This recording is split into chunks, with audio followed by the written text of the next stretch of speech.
Welcome everyone to 123 Yes Wrestling, where we want to bring the love back to professional wrestling. I'm Chris, and as always, I'm joined by Cory and Ed. How we doing, guys?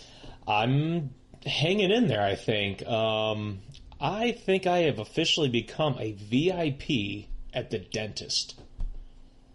Yes, I had to go back, and they had to take care of 2 cavities. So now I've had 2 things done to my teeth. And listeners, this is just a good lesson. Please see your dentist every 6 months, because apparently waiting 20 years isn't a good idea. So now I'm reaping all the negatives. So, and unfortunately I got to go back.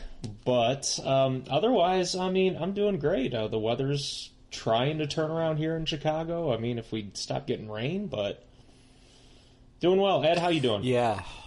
Oh, man. Well, I'm happy you're getting your teeth, fixed. I mean, a guy like you who takes such good care of himself, I'm shocked that the teeth were on the end of the totem pole, but I'm glad you're getting your stuff together. It's like, the problem is I've gone into the impression that it's like, you know what, I brush my teeth. I brush my teeth multiple times a day. So I'm just thinking that I'm doing everything right.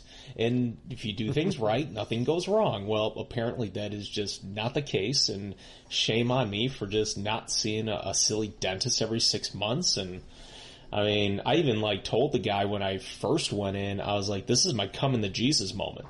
Because I realized that, because my jaw swelled up, and that's why I missed one of the episodes. And I mean, yeah.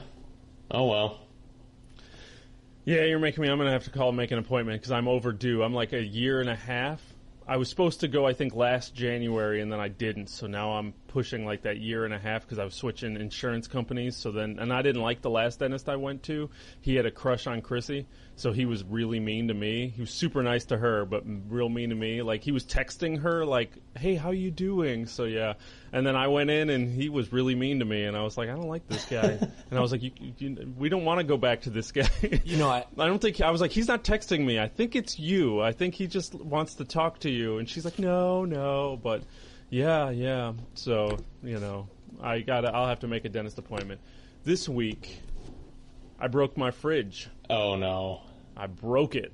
Broke my refrigerator trying to clean it, and I broke the refrigerant line, so I blasted my face I blasted Freon in my face. Oh. And I didn't realize I was like air was coming out. I'm like, what's that sound? Because I was trying to, the fan behind in the back of my fridge froze up.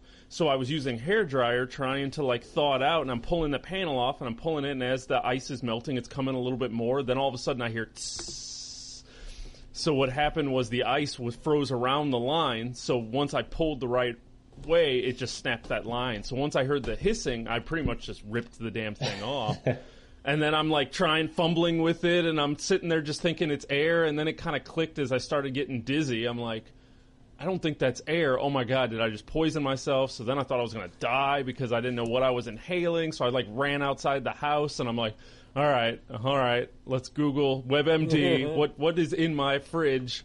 And and then everywhere I went to, I called every repair. I had repairmen that were just like, I can't help you. They were like, you can't fix that. That's not worth fixing. And then I called at the hotel I used to work at. I called the engineering supervisor. And I said, hey, man, do you know anybody? Can you do it? I'll get you some beer. What do we got? He was like, you can't fix it. He was like, it'll cost you, the price of a fridge. Yeah. So we got a new fridge today. Luckily, we were able to take advantage of Memorial Day sales and get a new fridge. So we got a new fridge delivered today. And luckily, I had a beer fridge, so we got to keep everything there. I just couldn't keep any beer cold. Okay. Well, that was my week. That was my week of breaking my fridge, poisoning myself with Freon, and getting a new fridge, spending a bunch of money. Well, guys, I've got something. First of all, Cory, I've got a guy for you. He's a really good dentist. His name is Isaac Yankum, DDS, and he will do a great job with you. And as Chris, you know what? You're just going to have to call Duke the Dumpster Drosy to get that old, fridge out of there. But you know what? I got these guys on speed dial. We'll get you both taken care of. I'm impressed that you were able to take both our stories and connect it to a gimmick wrestler. Well done, sir. Well done. And that ladies and gentlemen, is how you bring the love back to professional wrestling, and that is what we are going to do today. We are going to move on to an AEW-themed curtain jerker for Friday, May 31st. It's all about AEW, because after Double or Nothing last Saturday night, that is all anybody has really talked about. And looking through the news, outside of Terry Runnels getting arrested for bringing a gun into the airport, there really wasn't much other news. And there's not much else. Her reasoning behind that was, there was an armadillo I needed to shoot at my mom's house, and that was the story. So now she may go to jail for 5 years for bringing a loaded Glock to the airport. That is the wrestling news for you, ladies and gentlemen. So we're going to do the AEW-themed curtain jerkers, which is going to go into our Double or Nothing impressions for what we did see, what we thought, and everything that fell out from that. Does that sound good to you guys? Sounds wonderful. 5 years. No, 5 years. Okay. That's the potential for bringing a loaded gun into the airport. 5 years and a bunch of penalties. So she said she forgot it was in the bag and it was rushing to her mom's house that she was going to fly to because there was an armadillo. I've heard them all. You know, and I saw a coyote on my way to work, and I'm not pulling out any guns. Jesus. Gotta live in Texas. Yeah, I guess so, man. I had a guy at the hotel. I had a guy call and wanted to book at the hotel, and he was like, well, I need you guys to allow me to carry my gun at the pool.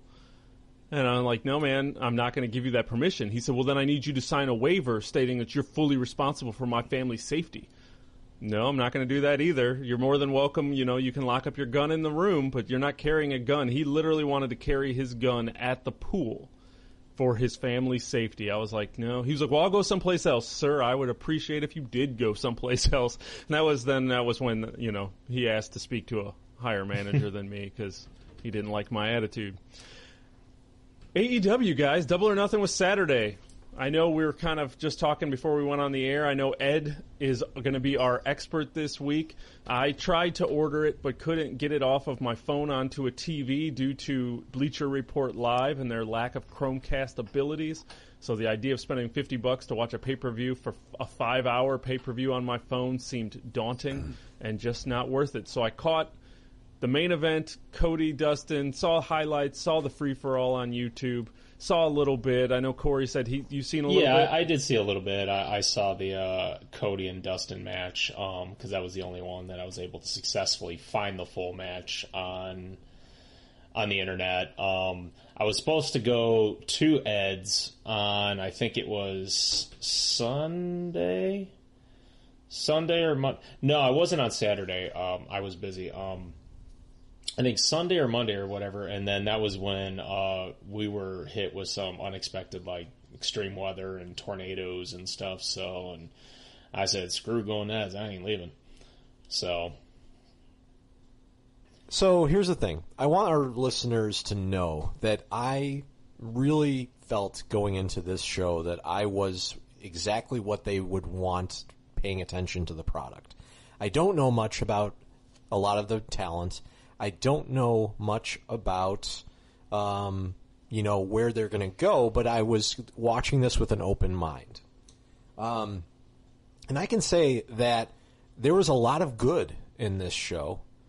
There was a lot of bad in this show. And the thing I want our listeners to know is I'm going to basically kind of tell you that I'm not going to go into this like a lot of people are on the internet that are just saying this is the second coming of God as a show. It's not. It was a very well put together pay-per-view, but it had its flaws.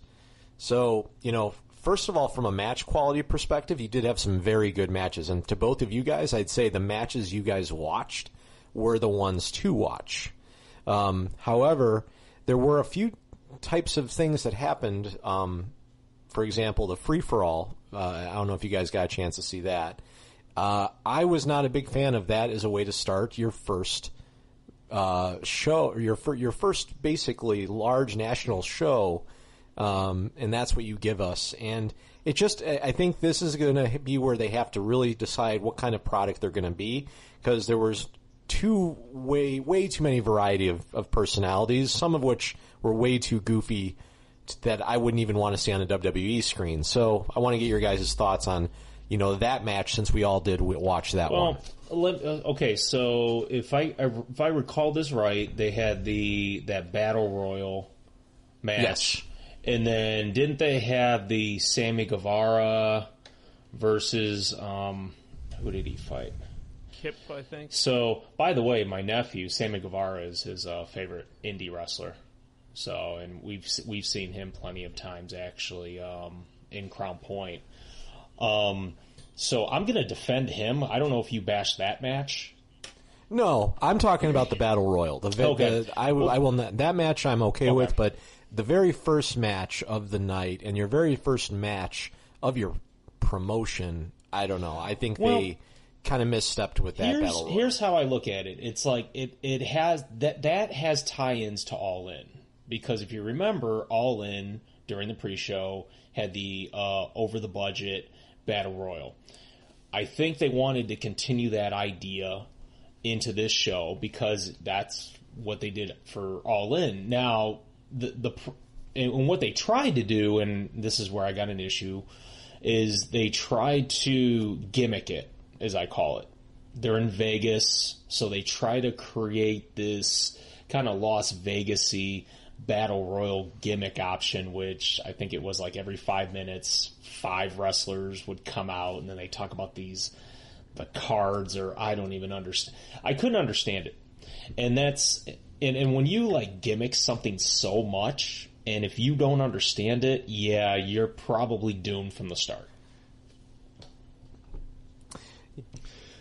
Yeah, it was kind of a mess, and like I said, when this is a lot of people's first impression, it's hard to know what's going on. And when you're seeing all of these people that you don't know, it's really confusing. And then you see everyone working their gimmick hardcore. So you had one guy, and unfortunately, I don't know many people's names, but they had one guy that was severe, the really large guy who was doing his thing. They had another guy who was being dancing around. You just had a lot of gimmicks working all at one time, where you're just kind of like, this is a mess and it's hard to watch.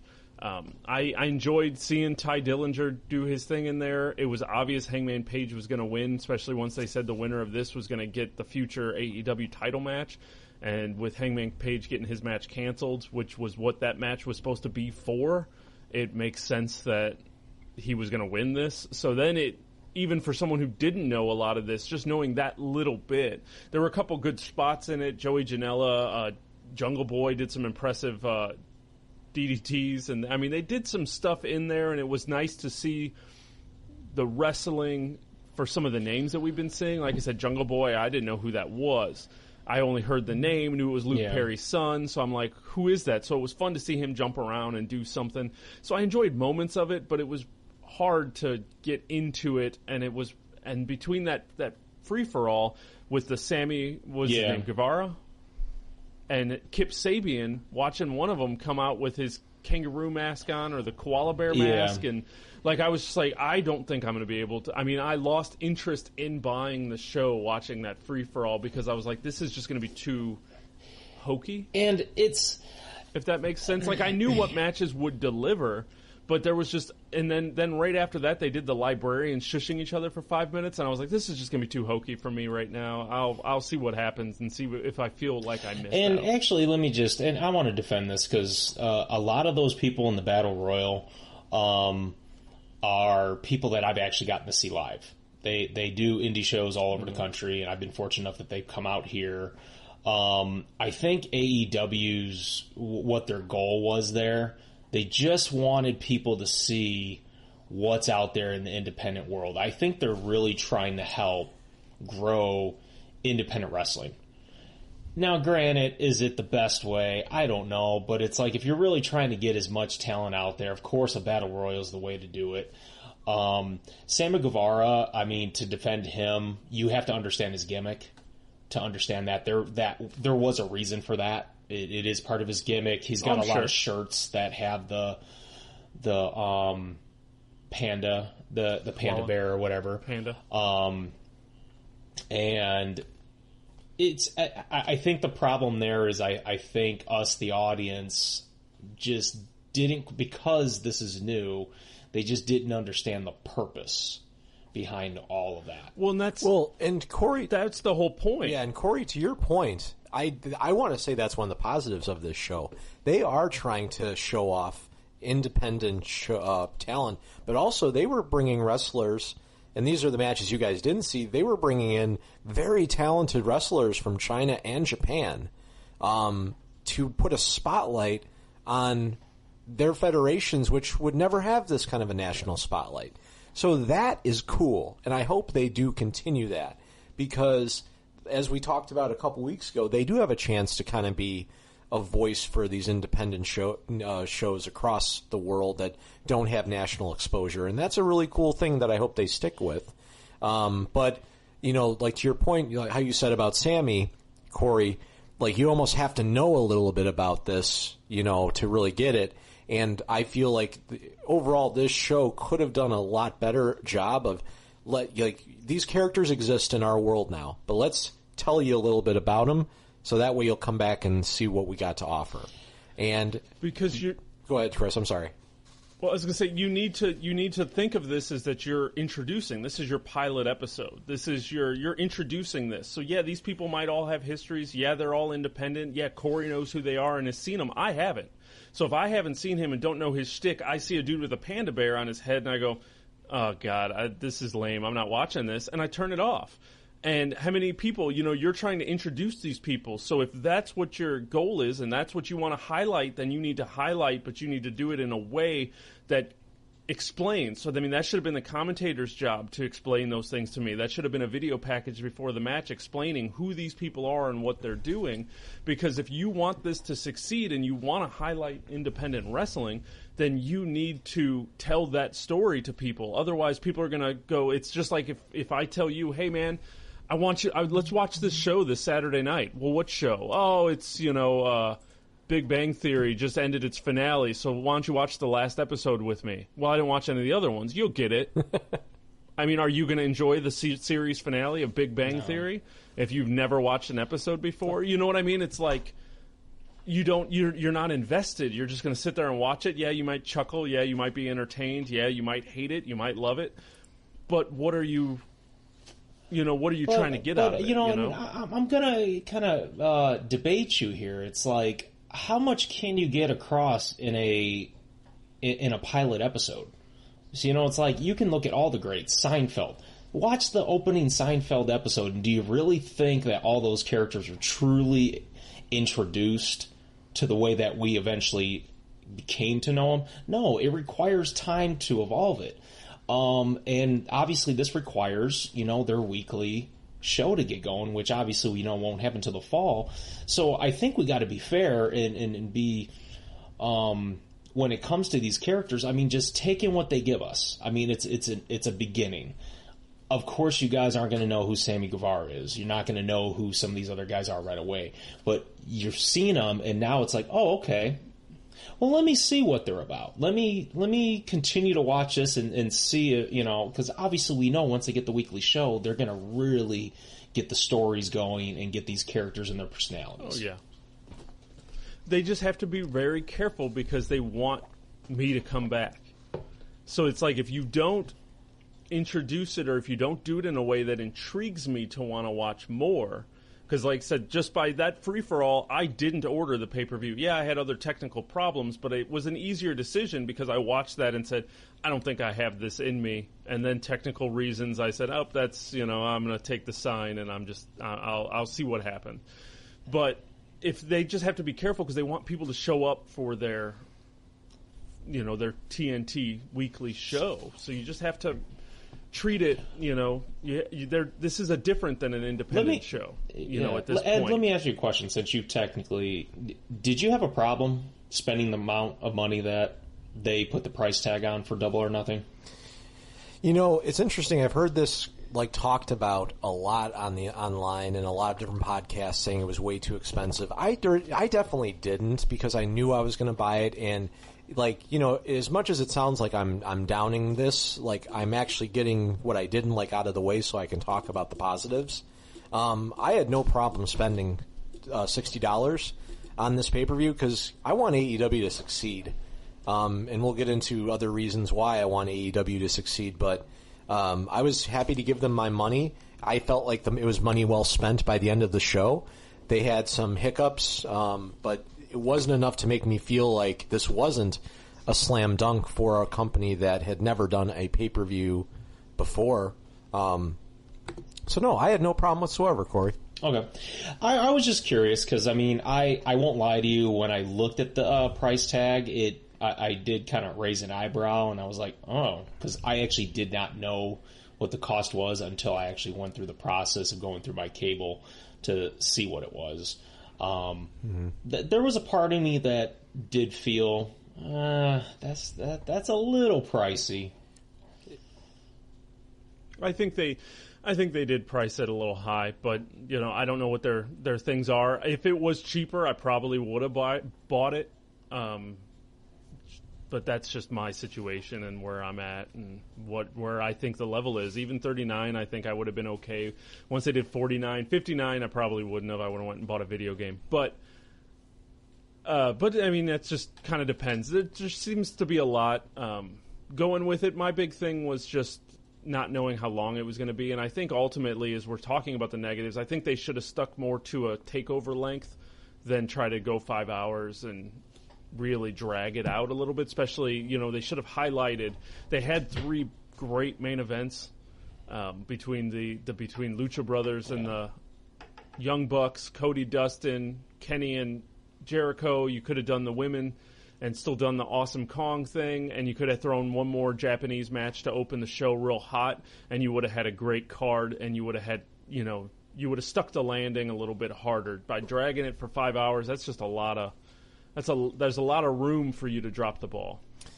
Yeah, and I think, this whole thing is a big learning experience for them, both positive and negative. The fans there had good energy, but that was another thing that I thought they could have mic'd the crowd better, because as I was watching the show, I felt like the crowd was really into it, but I couldn't hear them that well. But then again, the production of their backstage segments, their video packages, the audio editing and all that, solid. Very well done. And my last real complaint was the commentary. So here's the thing. JR, fantastic. JR is probably one of the best commentators, if not the best commentators in history of pro wrestling, and he did a great job here. But they literally got a guy, who's doing color, he's never done a wrestling show before this. He, I believe, wrote for a newspaper, and he's done some football play-by-play, but it really could tell that. I thought I heard he was a golf play-by-play guy. So it was a little rough. It was a little rough there. They had another guy named Excalibur, who, again, he wore a mask, and it was kind of cool to see a Lucha Libre character be in commentary. But again, I would have liked to know more of him, because I didn't know who this guy was. So, I mean, ultimately, I think Corey's got a strong point. This was their intro, right?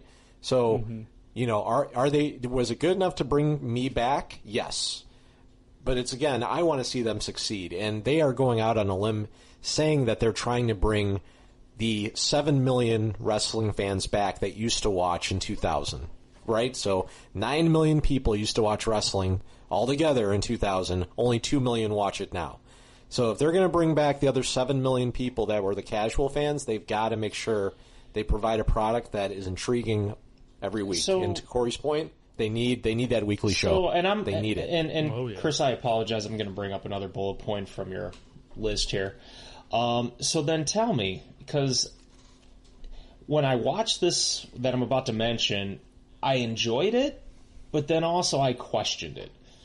The Cody Rhodes entrance, where his wife... Describe the entrance for anyone who didn't see it. Cody Rhodes comes out, and he's coming down to the ramp.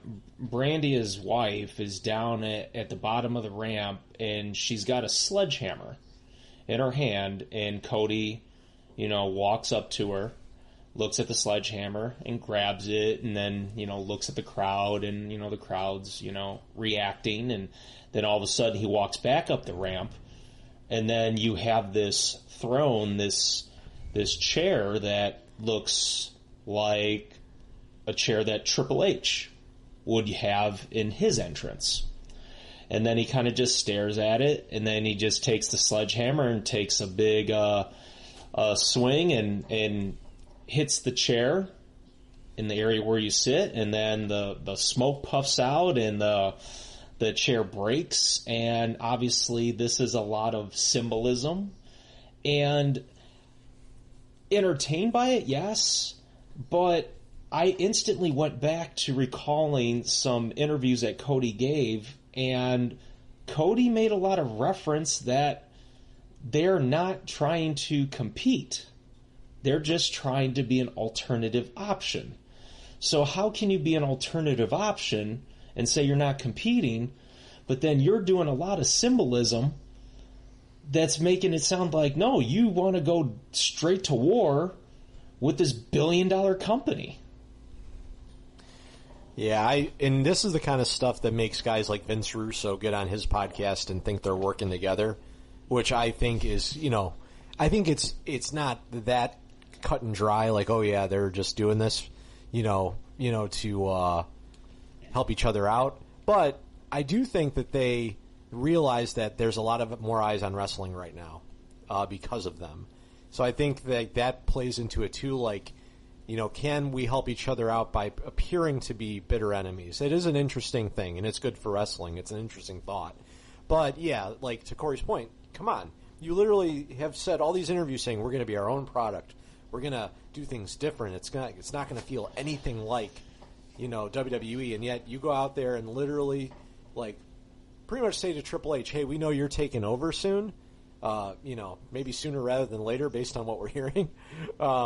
And, this is us saying, you are not going to be the only game in town.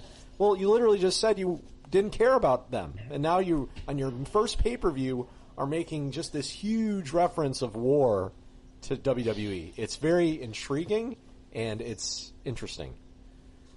I'm going to defend it, which I wasn't planning on doing until about right now. But I think the only defense in there, because Cody even in the post interviews was like, no, that's not what it was. So even he was backing up from it once he actually got in front of a microphone.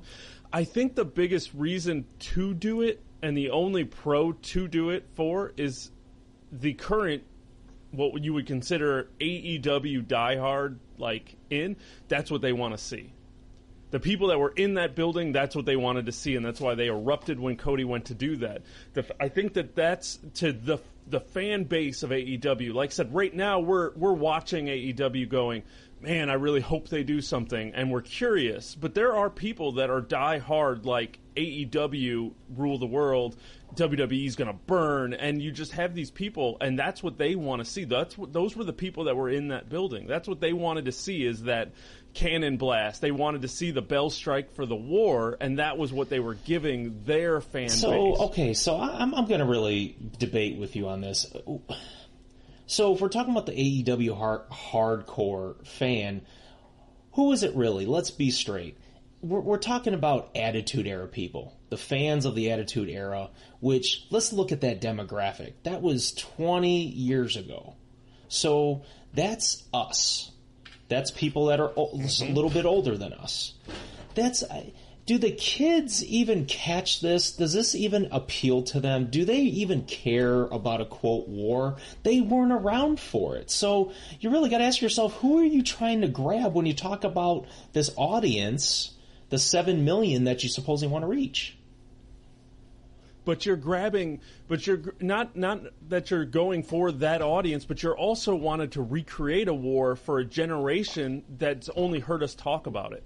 Do you have people that might even be listening to this podcast that weren't even born 20 years ago when they were doing a Monday Night War? This is their opportunity to get their own war. So now by doing this, you're exciting that generation who are like, hell yeah, I'm going to get, this is my Monday Night War. This is my wrestling war. I've heard all about this, so this is their opportunity to get theirs. So by going to war, by making that statement, whether or not he meant it, whether or not he's backing down from it now, saying that's not really what it was, but yada yada.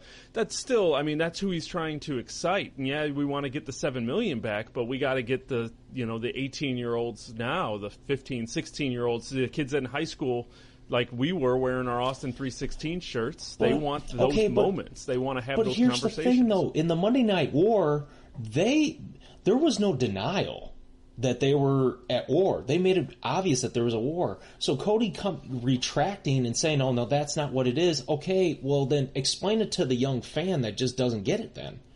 I don't see it. I don't see the young audience really grasping to this, quote, war thing. People like us, we're going to see a lot of symbolism with a lot of these things, but I just don't see it. Have you talked to Jay about it? Because he's a young fan that's kind of coming into his own, and you had him around this from a young age, going to the shows. He follows it online and everything. So what's his thoughts on? I have not had a chance to actually speak to him since the show aired. I don't even know if you've seen it. Him and I will probably get a chance to see it together. Maybe we'll come over to your house, Ed. Yeah, for sure. But I know the one thing he was the thing he's intrigued with is that, and you know this, Ed, he knows the independent wrestling scene. He knows it better than I do. And I think he's just simply excited about AEW because a lot of these independent wrestlers that he's followed are now jumping over there. He's super excited that a lot of these wrestlers we've seen at the shows that him and I've gone to here in Crown Point, suddenly they're popping up. They're popping up whether they're getting a tryout at WWE or popping up in AEW or heading over to Japan. So for him, that's his excitement. I don't necessarily think he's thrilled about a, quote, war, because I don't even think he understands it. Yeah. No. You have to, when you guys check it out. I will. I'll certainly. I'd love to hear from and anybody out there listening from a different demographic that's not, attitude era fogies like we are. Anybody who has, input from a different demographic or a different age group, different anything, I'd love to hear any kind of feedback about how you interpreted Cody's throne-breaking entrance. I thought it was... I don't want AEW to make those. I feel like then it seems like they're trying too hard. Yes. That's what I don't like about it. I think it's just being too blatant, like too just on the nose, and just it makes it lame to me. That's just my opinion. I could understand why they would be tempted to do it. I couldn't say that I wouldn't do it if I was in that situation, so I can't knock it too hard. And obviously, I do have a defense behind it. But yeah, personally, it was a little rough. And that's why I think WWE kind of has to be entertained by all this right now. I mean, it's not like AEW is going to overwhelm them after one show.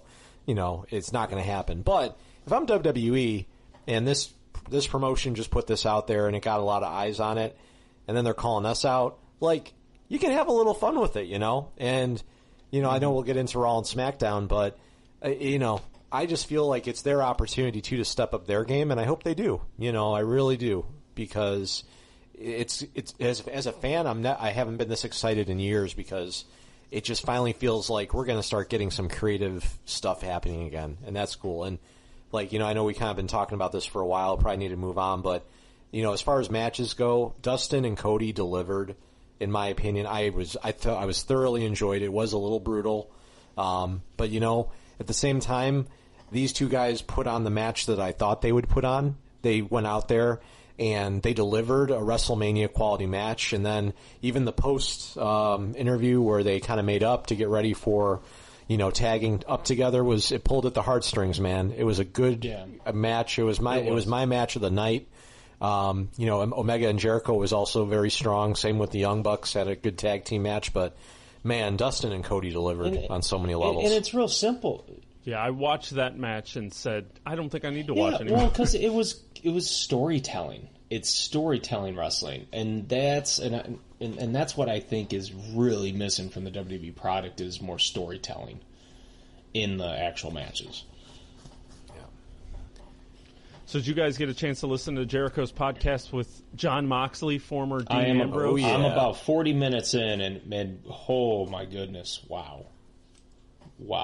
That turned out to be very surprising. I didn't really know it was happening or coming out. I don't listen to Jericho's podcast too often. But definitely if you're out there and if you're curious about Dean Ambrose's last last year of WWE and kind of what led to his decision. It's a hell of a listen. He goes into the creative process, and what's funny is a lot of the stuff that we complained about and even named our episodes, Dean Ambrose, the Gas Man, and the Gas Man Army and all of this stuff. I mean, all of those things was all stuff that he hated and tried to get out of. And I mean, that's really the long and short of the whole thing. Is it's just that fight with creative and how WWE is run. I have to compliment him, and this is just on his presentation. He's a really good speaker. I felt like he told the narrative of all the issues he had very well. And it just goes to show that this man has got more than people realize, and you just got to allow him the freedom to just explore and go. I mean, goodness, the moment his contract expired, he does this video package, and I was hooked. I'm like, what? Huh? All this symbolism. I had to watch it a couple times because, you guys know I'm a sucker for symbolism. I love hidden messages in videos and in promos. That's why I'm really loving Bray Wyatt's stuff right now. But, oh, Lord. You know what? It was so weird, too. He sounded so happy in the podcast. Like relieved. I've always thought this... Yeah, this guy always came off to me in WWE like, God, this guy's weird. Like, and even, Corey, you remember, like, when we went to the Comic-Con to meet the Shield, he was in character the whole time. Yeah. Because I went up to John Moxley when he was, they were all signing, different things that we had brought, and we had previously just gone to a CM Punk Q&A. And someone asked Punk, who's the one guy that you'd like to feud in the WWE? This is probably circa 2013. And Punk said, I'd love to, feud with Dean Ambrose. So, that got the crowd excited because at the time that would have been a great match to see. And so we're literally, walking up and getting our stuff signed. And I said to Dean, I said, hey, man, we were at the Q&A and Punk, he wants to go after you. And he looked up at me and, I think I was expecting him to laugh or say, oh, yeah, whatever. And he goes, where's he at? Is he still in there? I'll go get him right now. And he's like staring at me dead in the eyes, like the lunatic fringe. And then I was like, whoa. And I looked at Roman and Seth, and they just were like shaking their head, like, oh, this guy's nuts. I was like, wow. But like listening to him on the podcast, he was so relaxed, relieved, like Corey said. And it's like, man, this guy, he said what it needed to be said, but he didn't do it in a disrespectful way. No, and on the flip side, now there's getting feedback from people behind the scenes at WWE that are actually agreeing with the stuff that he's saying. So, go ahead, Chris. Yeah, it's crazy. It's crazy to hear it. What's funny is if you go onto the WWE Network, there's the Dean Ambrose Chronicle that they released. Did you guys watch that after he came back from his No, injury? I didn't watch it all. I know I didn't watch it all, but if you watch, I watched most of it. I get the idea at least enough to make the point I'm going to make. But if you watch that, he is extremely uncomfortable and extremely unhappy. Like, this was before setting up his return, and you're watching him talk to the cameras, and he's just yelling at them. And he's like, leave me alone. And then, like, WWE call him, and he's talking about how anxious he is. He's talking about how miserable he is. Like, he literally sits there in that little 24 or whatever, I forgot, I think a Chronicle. The whole documentary, it's 45 minutes of him talking about how miserable he is. So it's like, it's really not a surprise that he wanted to go. I do love the fact that he dropped his last promo with WWE, and I don't even know where it was. I don't know if it was part of that Shield special. They did an interview with him, Roman, and Seth. And it was on WWE Network. I didn't see it, but I saw clips today on a YouTube thing for What Culture Wrestling. And his last thing is like, oh, well, I feel like I'm just, getting the casino and cashing my chips in and leaving the table. And I'm just like, and then he got up and left. And he made sure that the last thing he said was Double or Nothing AEW symbolism. And even apparently in there, they were only talking about it, but apparently in there, Roman Reigns and Seth Rollins even said, sounds like you're all in, buddy. So it was, and then they started laughing like, oh, the teacher doesn't understand my joke. But, it's, the thing is, though, when you heard all those details of the creative ideas, like a promo where he had to reference a pooper scooper, it's just like, really? And then Vince taking his gas mask comment and then suddenly turning that comment into an actual prop. And the thing was, the ideas that he was trying to present, it's like, is reasonable. You know, it's not like he was going totally AWOL and trying to just go absolutely a complete 180 from what the WWE wanted to do. It's just, I think sometimes, and I don't know if this is Vince, I don't know if it's the writers, it's just, they sometimes just get so wacky in their creative world, and these promos, I mean, the man knows how to speak. Let the man speak. You know? Yeah, it's that over-scripted. It's funny is because everything that he said, and I think Ed sent me this text or sent it to the group, everything he said is all the stuff that everyone's been complaining about. It's overproduced. It's over-scripted. It's over-goofy. You know, it's all of those things that everyone's just been complaining about the product and why people are stopping watching. It's the same reason all the wrestlers want out, is because it's just too goofy. And I know we talked about Double or Nothing having goofy moments, but it's still nothing compared to what we're about to get into. Let me ask you both a question, Ed. I'll let you start responding first. So, now that it's been out there, does WWE do any changes? No. I think if they change, it validates what he said, and they don't want to validate it. I think that Vince has surrounded himself, just like CM Punk said, with yes men for the last almost 18 years. And it's to the point where if everybody's telling you, oh, it's so great, and they're, like he said, you know, they're literally clapping when they think they have the best idea. They believe it's the best idea, and no one stands up, or not enough people, I should say, stand up to say it's garbage. And if you have everybody that's saying, yeah, this is great, awesome, it's so good, then you're going to believe it. And I think Vince just believes that he is right, and he's got the right people around him. And unfortunately, he's probably going to figure out before it's too late that, man, like, no, we got to change it up. And I just don't think he's got the energy or the I think he's too stubborn at this point. I think he changed the product, you know, with the Attitude Era. That was revolutionary.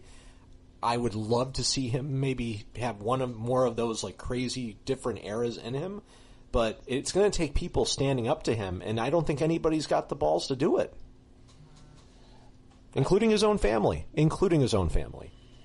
I think it comes down to not necessarily having the balls, but I think it comes down to what's it matter? Like everyone's so beat down that what's the point? Why am I going to go to bat? Why am I going to come up with all these ideas? As they said, as Moxley said and Jericho agreed with when they talked in this podcast, you know, they have their big writers meetings and all of their meetings with creative, and they pitch all their ideas. Then they kick half of those people out of the room and the inner circle talks. And then it comes down to the last meeting, which is Vince and just his couple people. And they're the ones that finalize / come up with all the rest of the stories. So if that's actually true and how that stuff's all broken down, then that's the problem. You know, I mean, if the final decisions are coming down to him and just a couple people who we're assuming are yes men, then nothing's going to change as long as that continues to be the system that they're working through. If it still comes down to just him and a couple people who are going to applaud his ideas, then it's never, until he, like, hopefully he gets distracted by XFL, you know, and says, hey, you guys run with it. You guys think you could do better? You know, hopefully, like, hopefully he gets to the point where he wants people to come show him up. Like, go, you think you could do better? Do it. Show me how to do it. And and hopefully he just gets so cocky that he hopes they're going to fail and they don't. You know, I mean, that's realistically where I just think that, you know, Vince is a very uniquely creative person, and I think sometimes we forget that when you're creative on just a very different level, I think he's just different. And it's just like an artist, you know, like a Picasso, when it's like when you look at a Picasso painting, it just looks like, okay, this just looks like a bunch of gibberish. It doesn't make sense. But to Picasso, there's something ticking and clicking there, and, you know, and it just takes a while to get people hooked. I don't want to say that Vince is truly out of touch with today. I find that so hard to believe. And the reason why I say that is because this whole network thing, he thought about over 25 years ago. This was just something that was in his head, and you know, granted, he didn't see it exactly the way it looks today, but he saw something. You know, so in terms of the yes. No, and there's moments where stuff, you know, is there, and you can see moments of brilliance. And I mean, even this Kofi Kingston run and how they let that story play out. We got, as everyone said at WrestleMania, we got Becky Lynch, Kofi Kingston, and Seth Rollins all winning. So it was like there's moments there. It's, I think, realistically, the biggest downfall of the past 5 years has been just this Roman Reigns experiment and how we're stuck in this Roman Reigns rut, whether we like it or not. And I think that's really been the biggest hurdle that no one's figured out how to get over. But here's the other problem, and we've said this in previous episodes. The other issue I got is the fans today. Fans go into watching a wrestling show wanting to look for the negative first, not wanting to seek out the positive or the good.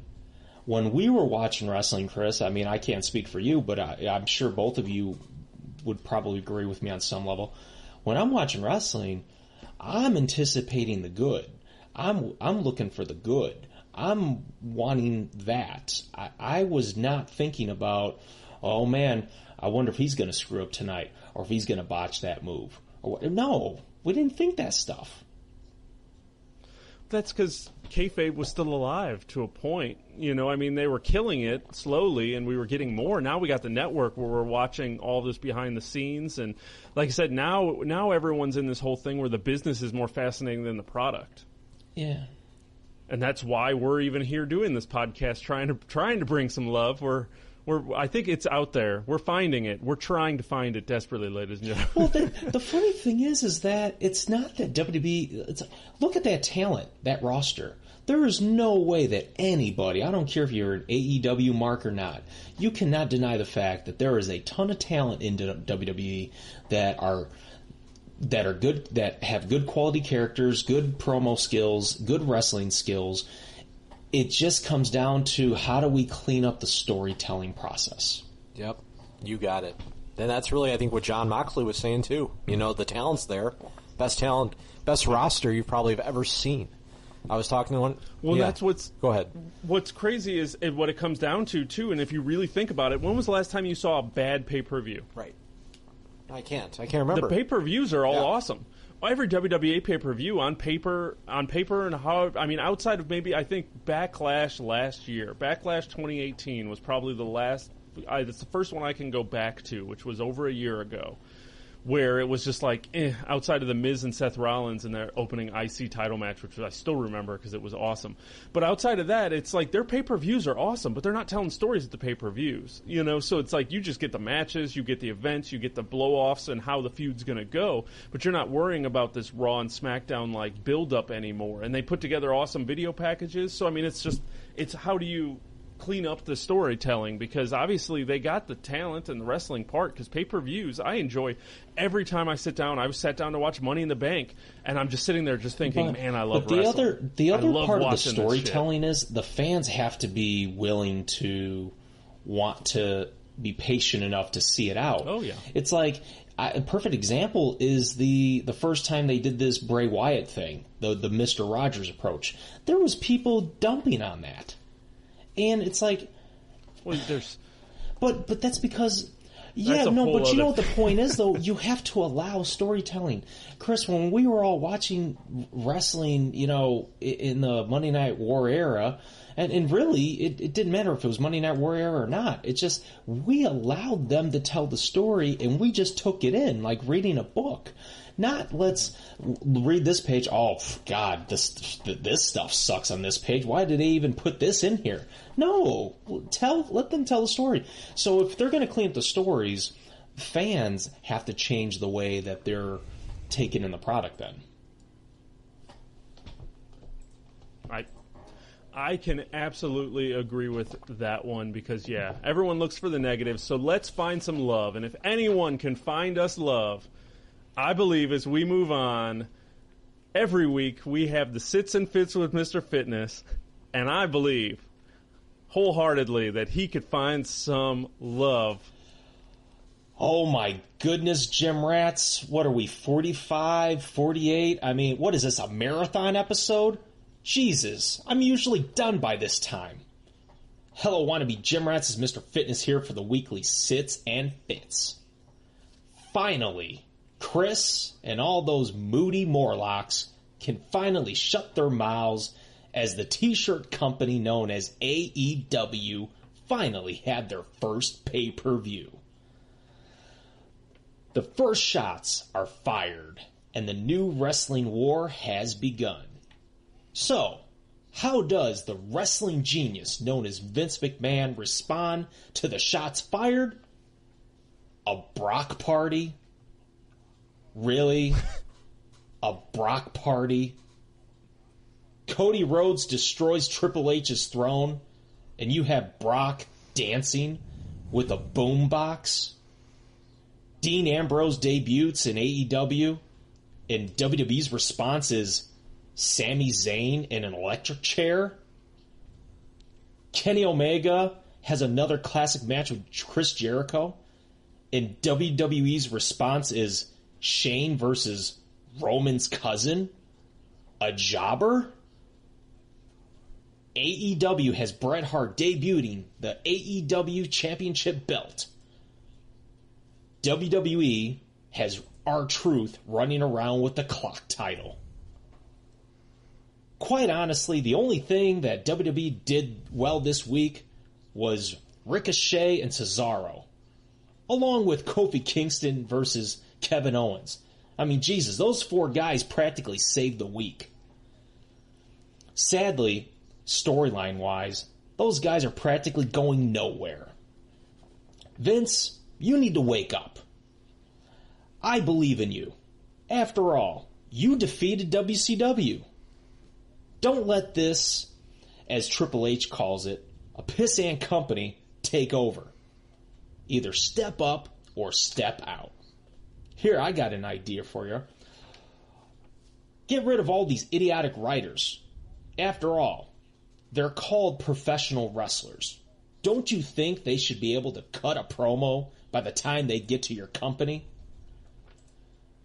Somebody please do a vote and vote Vince out. Let Triple H in. Everyone knows that the product sucks. I mean, after all, have you seen Twitter? Sorry, guys. I got no love this week for WWE, so I might as well just quit. I'm just packing my bags and going to AEW. Again. That's Mr. Fitness's weekly Sits and Fits, reminding you, don't sit, just stay fit. So he's playing the wild card again, Chris. Sounds like it. Sounds like it.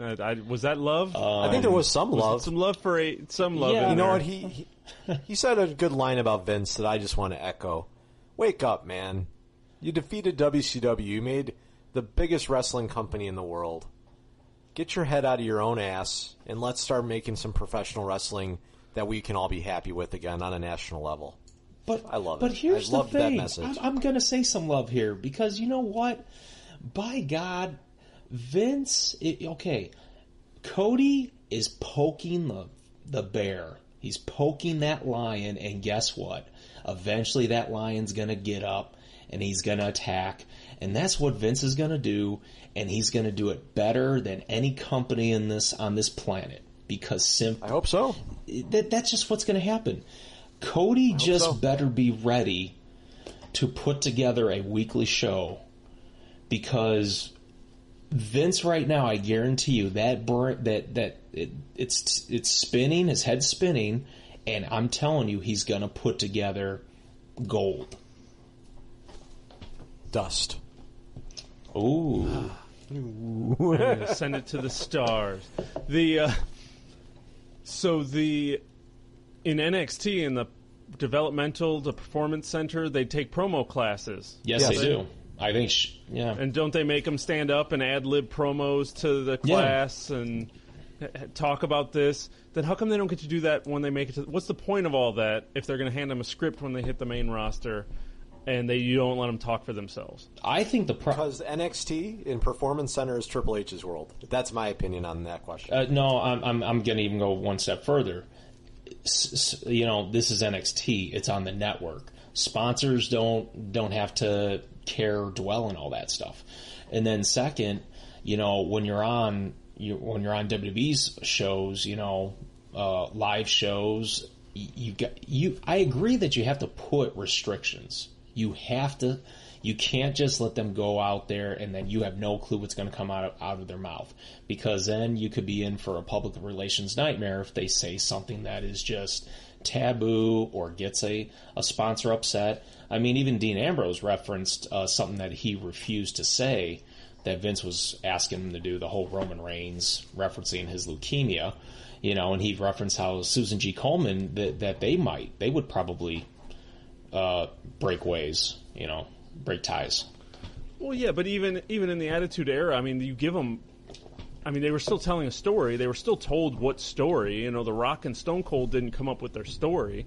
They were just told, hey, this is where you guys are headed. How do you guys want to get there? And they worked with the talent, and you figure out what worked, and you listen to the talent when the talent brought you something, and you listen to them, and you kind of moved on with it. And, it's just kind of funny. And I'm curious. I'm very excited to see. I do feel like we're at a transition. And actually, and Chris, and Ed, you can actually probably comment on this. I mean, we go back to our backyard wrestling days.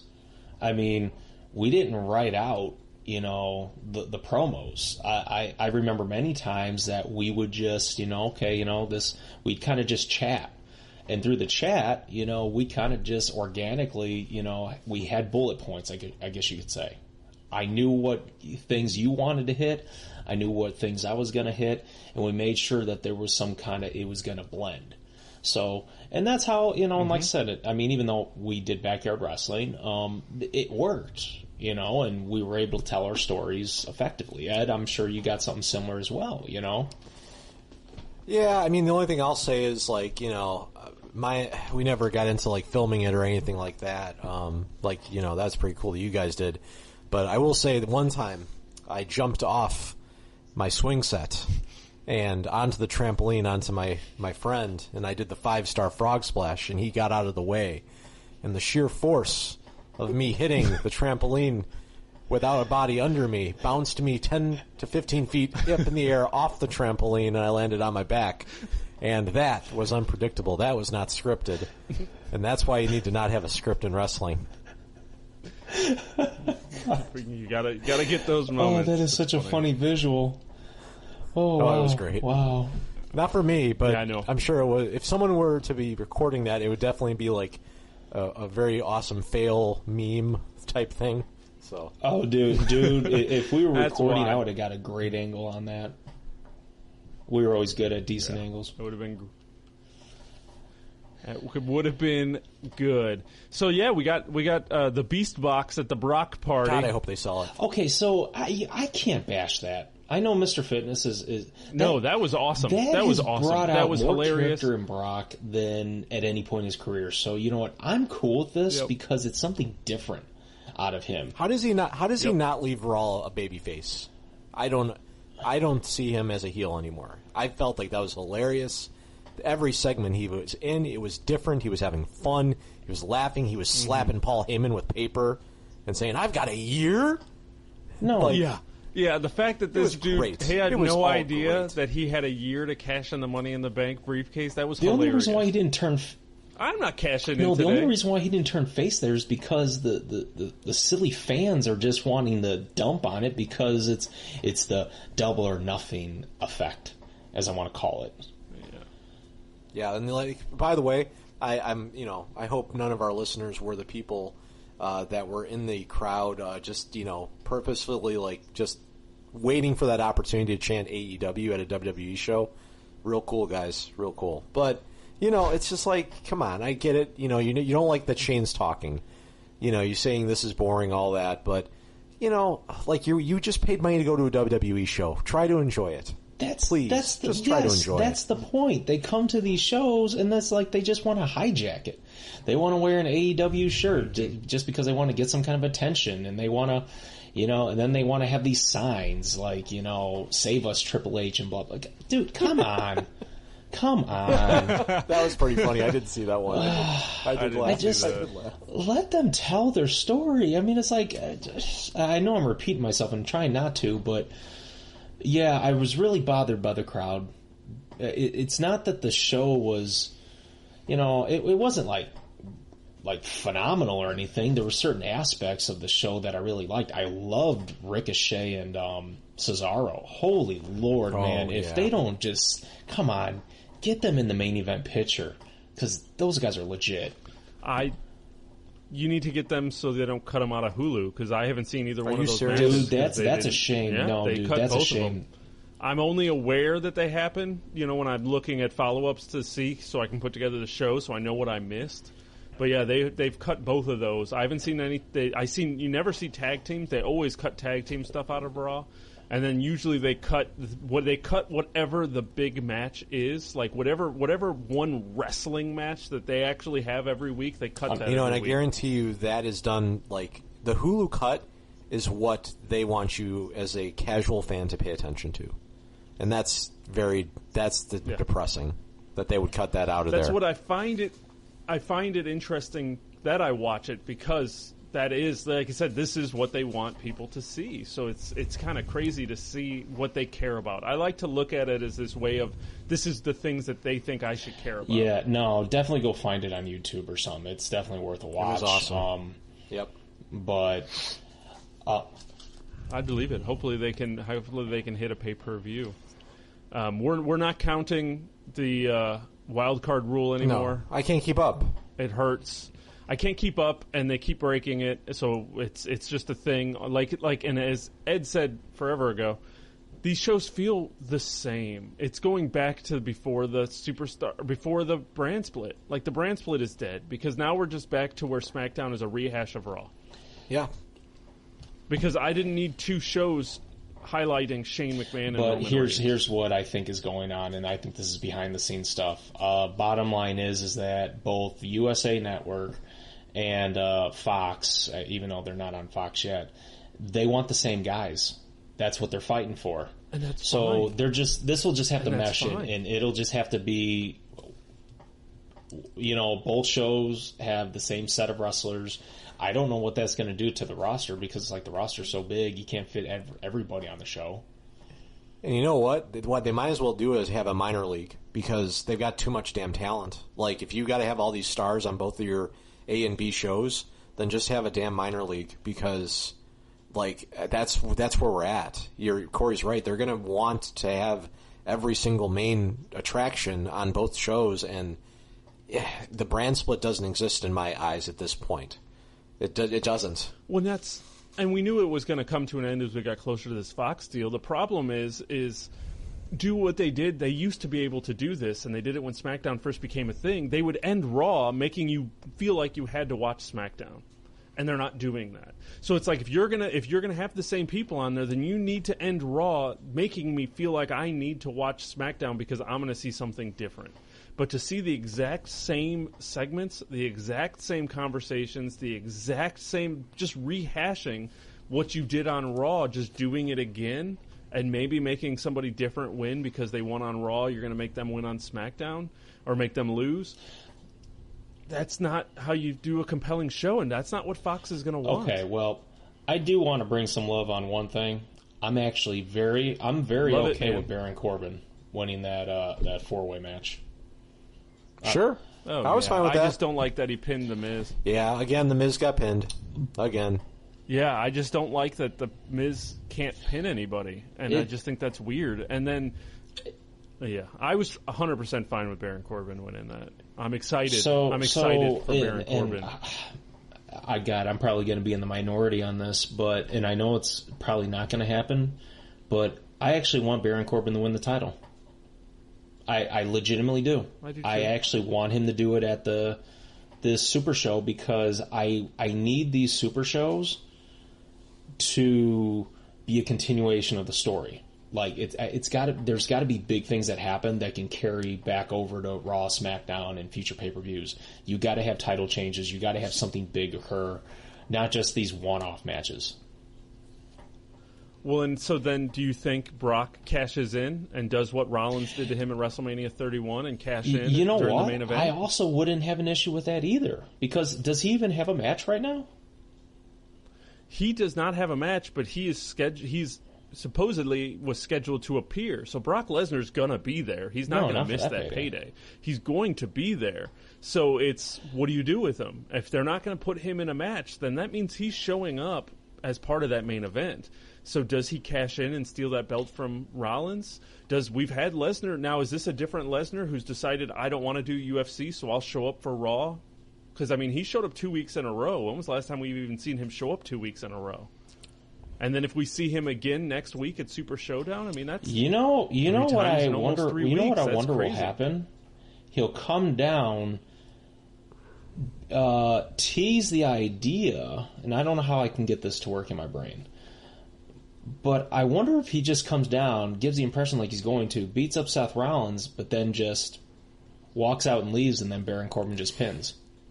Dude, he's doing exactly what I wanted him to do. I think he's going to troll the audience for at least a year. I think that he's not cashing this in for a long time, and I think it's just going to be awesome. I think he's just going to play with people. Can he actually cash it at next year's Money in the Bank? Is that the date? Yes. Yeah. Yeah, they said May 20th is what Paul Heyman said, or May. Yeah, so it doesn't have to just go to WrestleMania. It's Money in the Bank pay-per-view, so he has it till next May. Chances are I could see him doing it at like the Rumble or leading into Mania, but I don't see them giving him another long run with the belt. I think it would be a quick thing, but I can see him coming out and beating up Rollins and making him lose that belt. I can see him doing that. I can see a lot of things. I'm curious to see what they do with it.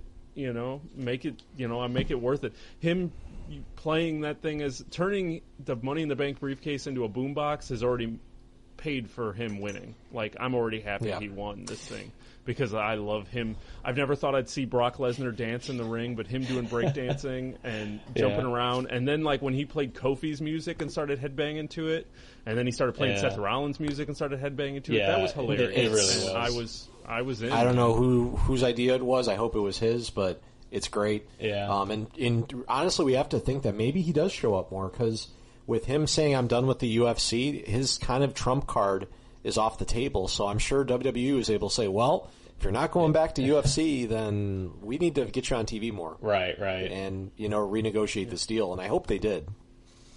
I hope they did too, because if you see him more... Now, one of the things is I'd really like to see him in a feud that doesn't involve the Universal title. Like, give us... Why aren't you giving us Brock Lesnar versus Bobby Lashley? Right. Why aren't you... Throw him in the ring with Cesaro. Throw him in the ring with Ricochet. Throw him in the ring with anybody. Just like, why? Because... in the past, if you really look back at his feuds, his past few years, he's just been feuding with the Shield. It's just been Roman and Rollins. And it's just like, come on, man, do somebody. Even if he was going to go after Kofi and cash in on the WWE title and go to SmackDown, which I can see him doing with Fox wanting Brock Lesnar on SmackDown. So, there's a lot of question in there. What'd you guys think of week 2 of the 24/7 clock title? I'm counting down the date that it evaporates. I still can't get over the fact that we couldn't just, bring back the hardcore title. I just can't look past that. The title, the fact that it looks like a clock, I can't get past that. And then the other thing that bothers me is that every single guy that's chasing it is a guy that's just not being utilized. So it's a bunch of glorified jobbers. How about the fact that you actually have wrestlers openly laughing at it? So, for example, Elias won the title, and Drew McIntyre is literally just standing there laughing about, oh, that's cool, he won that stupid green belt.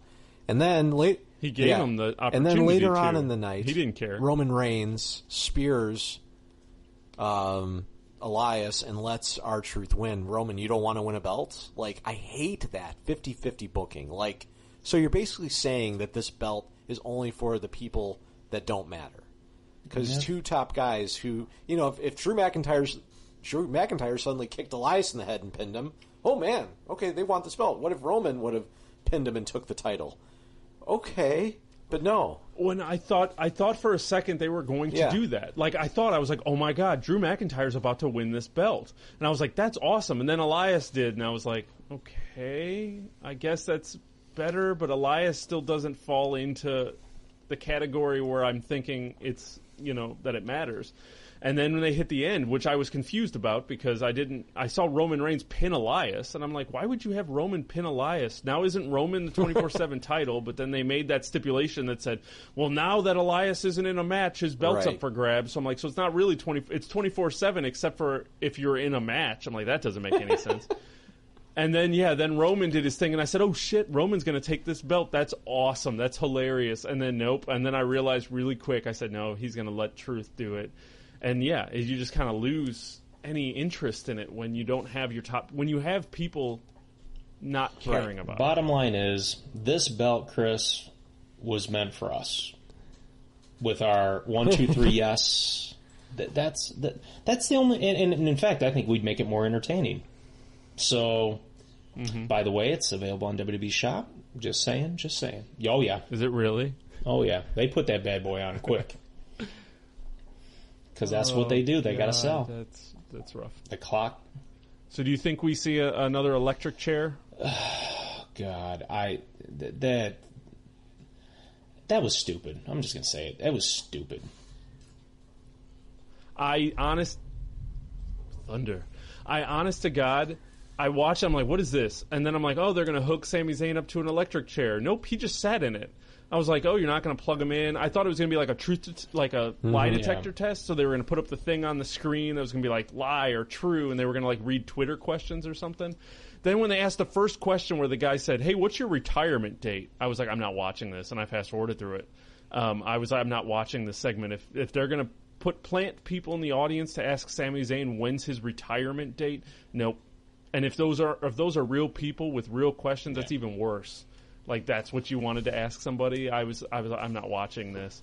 And then of course I hear that Sami Zayn drops the AEW, the dreaded AEW, during the live broadcast when he said, "You're asking me these questions? You could have asked me about AEW," which then has led to the debate. Was it scripted?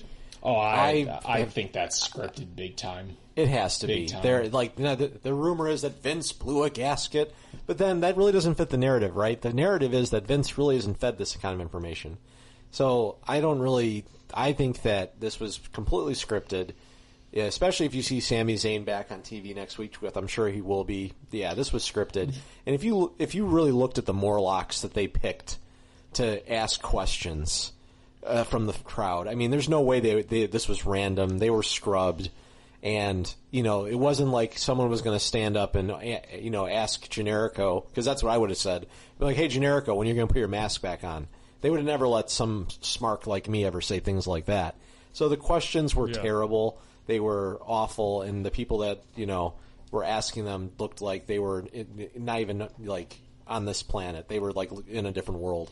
So, I mean, it's completely scripted, and it was meant to just be completely a way to hype up, you know, that WWE is aware of this little show called AEW. We know it exists, guys. I don't necessarily have a problem with it. It's because, like I said, I get what this character is. This is Vince. Vince is basically living vicariously through Sami Zayn, and everything he thinks and feels, he's letting Sami deliver in promos. So for him to just call... Now, it's very uncharacteristic because Vince has historically been a guy that... His philosophy is you never acknowledge competition. So, but I definitely still, even though I'm saying that, I definitely think it was scripted because Vince is trying to create a very unpredictable, pushing the boundaries type character with Sami Zayn. And it's getting the audience buzzing about it, so it's working. Yeah, and Yeah, it's hard to say that it's not scripted when, especially after you got done listening to the Jon Moxley thing, talking about how scripted WWE is. You know, so it's like no one's going to go out there and go into business for themselves unless Sami Zayn's trying to get fired. That's the only explanation. Yeah. So. And they won't fire him. It's not going to work. No, not at this point. Absolutely not. Like I said, the only issue I had was just the electric chair. I just it's not needed. It was definitely not needed. Any more love this week? Raw, SmackDown, they were, like I said, for the most part, a little bland. But, I mean, good Lord, man, I think we're hitting a record on the length of this episode, so I guess it was enough to talk about to carry us done. I'm done talking. I'm done talking about AEW. The news was AEW this weekend. Here's your love this weekend. TakeOver 25, yes. Saturday night. I'm super pumped for that. Ready to watch some wrestling here this weekend. And then we roll into Super Showdown next week, which for some reason I'm getting excited about. I'm nervous about it being long, but I'm excited about just some of the train wreck / some of the suspense / some of the what is they going to do when Bray Wyatt shows up with the Firefly Funhouse at Super Showdown. That's totally when he's making his debut. He's going to show up at that in part of that 50 Royal Rumble. He'll get thrown over the ring in like 2 seconds and everyone will freak out. Oh, let's hope not. But yeah, I think we're going to bring it on home this week. So next week we'll be back. We'll talk about NXT 25, Raw, SmackDown, see if AEW, any more shots are fired in this war that is or isn't happening, and we'll recap and do our predictions for Super Showdown next week on the only episode 32 of 123 Yes Wrestling there will ever be. So I want to thank everybody for listening. Thank you guys for coming on out and talking with me and us. And if you want to join the conversation, shoot us an email at 123yeswrestling@gmail.com. Have a great night, everyone. Yes, if you've stuck with us this long, have a pleasant evening. Or morning.